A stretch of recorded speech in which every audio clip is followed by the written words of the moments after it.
Good morning, and welcome to yet another edition of Mark's Inspiration.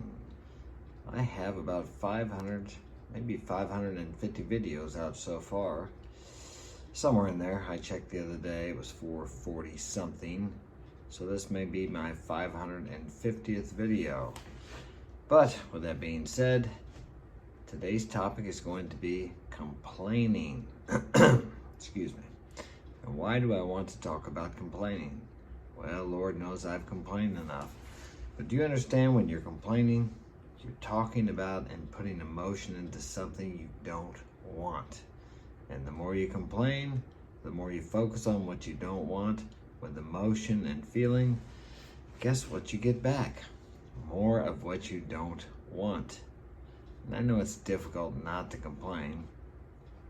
Actually, the news is nothing but complaining. It's focusing on more of what we don't want. It's telling us about what we don't want in our lives. How many times does the news come on and tell you about something wonderful that happened today?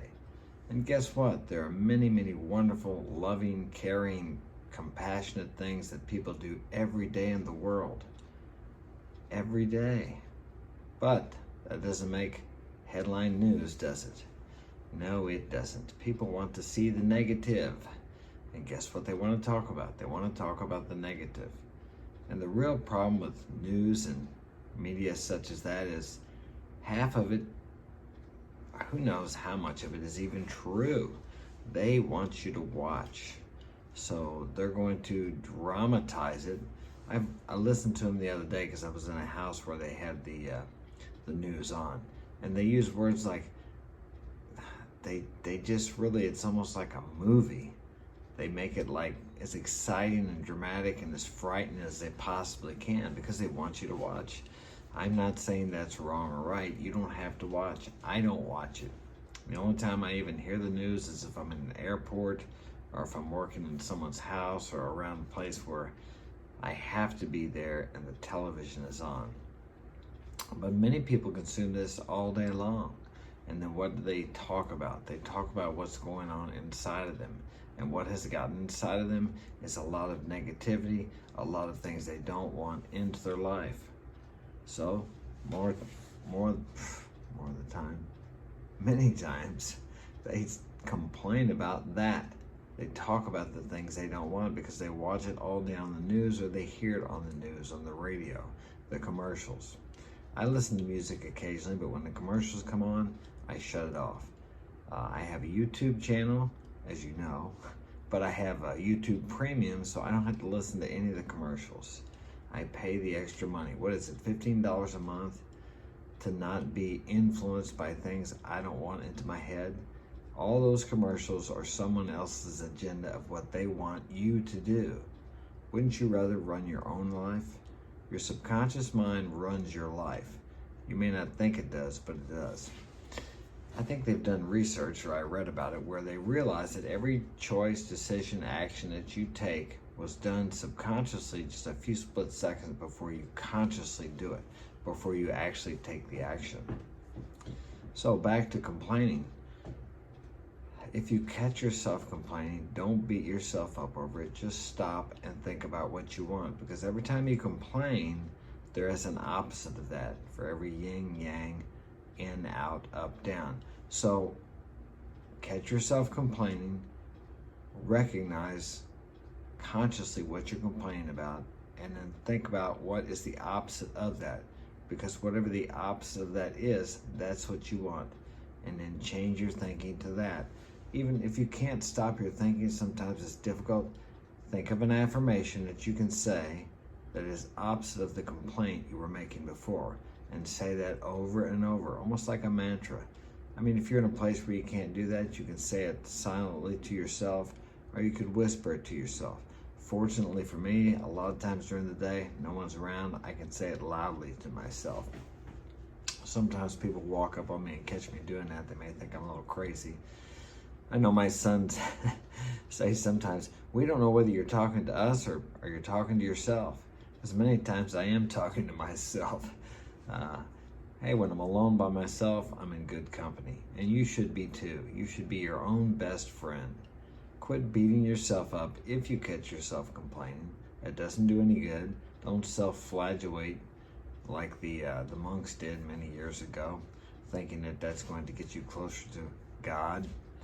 Just recognize you're making a mistake and turn it around and do what you want and talk about what you want. That's all you have to do. Don't chastise, don't beat yourself, don't punish yourself. Ask yourself this question if you catch yourself doing that. Would you speak to your best friend like that if he approached you and told you about a mistake he made? Of course you would. You would encourage him and tell him that he can do better and not to worry about it. You've already made the mistake.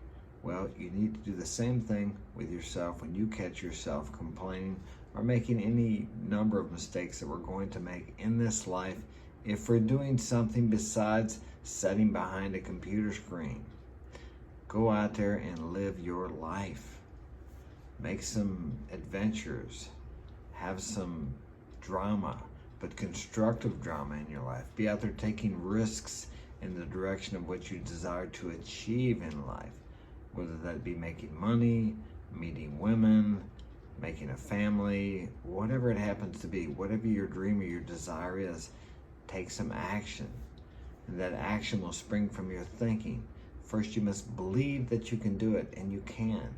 I like the Henry Ford quote. If you believe you can do it, you're right. If you believe you can't do it, you're also right. Both people are right. What is your truth? And if your truth is, I don't think I can, then that will be true for you.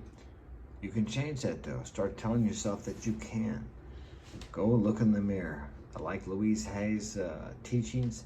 She talked about mirror work, how important it is for you to look at yourself in the mirror first and tell you that you love yourself unconditionally. Yeah, when you first start saying it, you'll feel stupid and you'll feel like it's a lie. And it probably is. But if you say it long enough, you'll come to believe it. Because if you don't love yourself, even if something wonderful comes into your life, you'll screw it up. You'll self-sabotage because you don't feel like you deserve it. You don't feel like that you're worthy of it. Well, I'm here to tell you, you are worthy of it.